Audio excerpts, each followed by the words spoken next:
Hello friends, welcome to my YouTube channel. आज हम लोग सामान्य हिंदी के क्वेश्चन कंप्लीट करेंगे और ये सारे वही क्वेश्चन होंगे जो यूपी पुलिस में पिछले वर्षों में पूछे गए हैं। और अगर आपको वीडियो अच्छा लगे तो चैनल को सब्सक्राइब करें, वीडियो को लाइक करें, कमेंट करें। चलिए देखते हैं यहाँ पे पहला क्वेश्चन पूछा गया है। पहला क्वेश्चन यहाँ पर दिया गया है, सही अर्थ वाला शब्द युग्म नहीं है। जैसे कि अनिल और अनल दिया गया है, तो अनिल का मतलब हवा होता है और अनल का मतलब आग होता है, तो ये ऑप्शन बिल्कुल ही सही हो जाएगा। उसके बाद बी ऑप्शन दिया गया है, अली और अली, तो अली का मतलब होता है भंवरा और अली का मतलब सखी, तो ये भी ऑप्शन बिल्कुल करेक्ट हो जाएगा। उसके बाद सी ऑप्शन दिया गया है, आदि और आदि। अब यहाँ पे आदि का मतलब होता है आरंभ और आदि का मतलब होता है अभ्यस्त। और उसके बाद जो लास्ट ऑप्शन दिया गया है यहाँ पे डी ऑप्शन, जैसे कि जलज और जलद, तो जलज का मतलब क्या होता है, कमल होता है, ये तो सही दिया गया है। लेकिन जलद का मतलब क्या होता है, जलद का मतलब होता है बादल, जलद का मतलब होता है बादल, तो ये डी ऑप्शन गलत हो जाएगा यहाँ पे। तो यहाँ पे क्वेश्चन जो पूछा गया है कि सही अर्थ वाला शब्द युग्म नहीं है, तो डी ऑप्शन वाला सही अर्थ वाला शब्द युग्म नहीं है।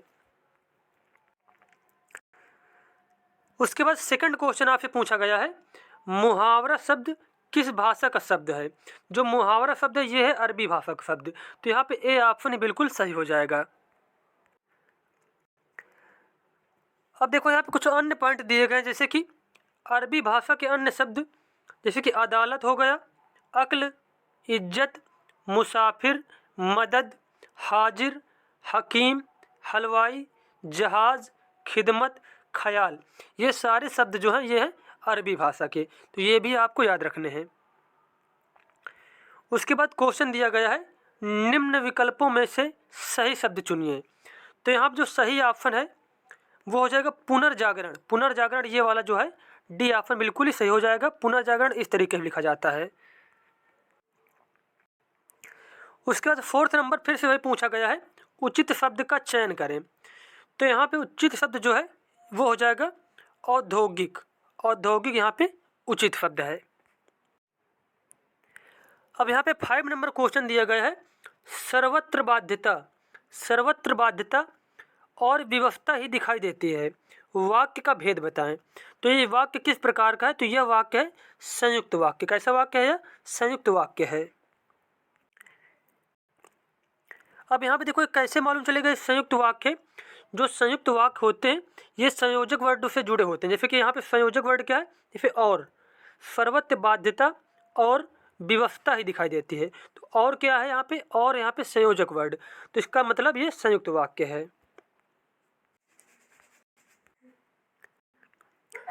उसके बाद नेक्स्ट क्वेश्चन यहाँ पर दिया गया है, हिंदी की पहली सवाक बोलती फिल्म आलम आरा किस वर्ष में रिलीज हुई थी। आलम आरा रिलीज हुई थी 1931 में। कब रिलीज हुई थी, 1931 में रिलीज हुई थी।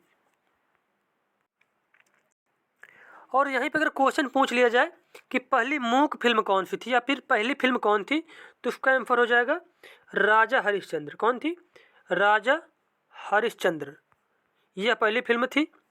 और पहली बोलती फिल्म कौन थी, वो थी आलम आरा। अब अगला क्वेश्चन पूछा गया है, प्रेमचंद का साहित्य राष्ट्रीय चेतना का पुंजीभूत ज्योतिस्तूप है, रेखांकित शब्द की त्रुटि सुधारें। तो यहाँ पे जो रेखांकित शब्द दिया गया यहाँ पे, जहाँ पे लिखा है पुंजीभूत, ये पुंजीभूत ना होकर क्या होगा, यहाँ पे होगा पूंजीभूत होगा। क्या होगा, पूंजीभूत होगा, तो यहाँ पे बी ऑप्शन बिल्कुल ही सही हो जाएगा। अगला क्वेश्चन पूछा गया है, नीचे लिखे गए शब्दों में सही शब्द पहचानिए। तो यहाँ जो त्यौहार वर्ड है ये बताना किस प्रकार लिखा जाता है, तो त्यौहार यहाँ जो सी ऑप्शन है ये बिल्कुल सही हो जाएगा। उसके बाद अगला क्वेश्चन है, निम्न शब्दों में से सही शब्द का चयन कीजिए।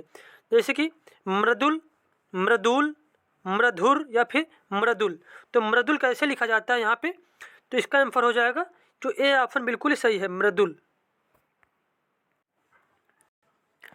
उसके बाद अगला क्वेश्चन पूछा गया है आपसे, अशुद्ध शब्द का चयन करें।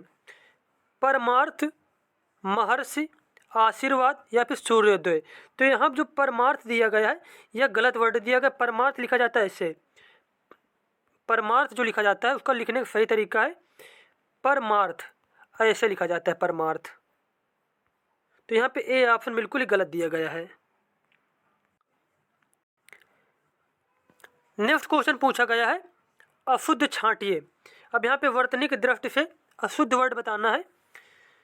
उपरयुक्त, व्यंग, पूजनी या फिर महीना। तो यहाँ जो व्यंग दिया गया है यह गलत है। व्यंग को लिखा जाता है ऐसे, व्यंग ऐसे लिखा जाता है व्यंग। तो यहाँ पे बी ऑप्शन बिल्कुल ही गलत हो जाएगा। पूछा गया इसमें से अशुद्ध वर्ड, तो व्यंग क्या है, अशुद्ध है यहाँ पे।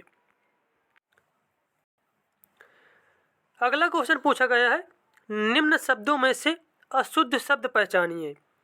अब यहाँ जो अशुद्ध शब्द है जैसे कि पूजनी, नरक और आँख, ये तीनों क्या है, शुद्ध शब्द हैं। जबकि रचयिता, रचयिता जहाँ पे लिखा है तो रचयिता की जगह पे होगा रचयिता, क्या होगा, रचयिता होगा। तो ये रचयिता क्या है, यहाँ पे गलत है।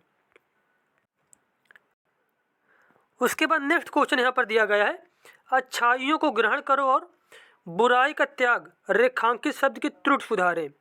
तो यहाँ पे अच्छाइयों को ग्रहण करो और बुराई जगह पे क्या होगा, बुराइयों का त्याग करो। तो यहाँ पे बुराई जगह क्या हो जाएगा, बुराइयों का हो जाएगा।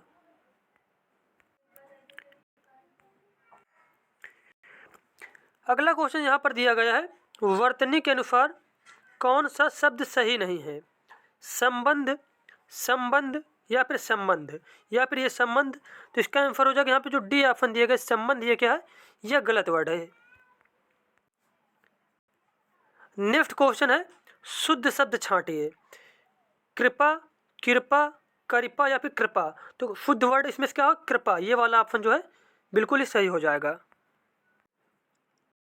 अब यहाँ पे देखो जैसे अगला क्वेश्चन पूछा गया है ब्राह्मण शब्द का शुद्ध रूप। ब्राह्मण शब्द का शुद्ध रूप हो जाएगा ब्राह्मण। तो यहाँ पे बी ऑप्शन बिल्कुल ही सही हो जाएगा। नेक्स्ट क्वेश्चन यहाँ पर पूछा गया है जिस शब्द में त्रुटि नहीं है उसका चयन करें। तो यहाँ जो डी ऑप्शन लिखा गया है छत्र छाया, छत्र छाया, ये क्या, इसमें से कोई भी त्रुटि नहीं है। अगला क्वेश्चन पूछा गया है वर्तनी की दृष्टि से शुद्ध छांटिए। तो यहाँ पे वर्तनी की दृष्टि से शुद्ध शब्द हो जाएगा अभिराम। नेक्स्ट क्वेश्चन पूछा गया है सत्यार्थ प्रकाश ग्रंथ की भाषा है। सत्यार्थ प्रकाश ग्रंथ की भाषा है हिंदी। कौन सी भाषा, हिंदी है। और इसके लेखक कौन है, इसके लेखक है दयानंद सरस्वती, दयानंद सरस्वती। ये भी आपको याद रखना है। उसके बाद फिर से अगला क्वेश्चन पूछा गया है मानक वर्तनी के आधार पर शुद्ध शब्द बताना है। तो यहाँ पे मृत्युदंड कैसे लिखा जाएगा। तो यहाँ पे डी ऑप्शन बिल्कुल ही सही हो जाएगा।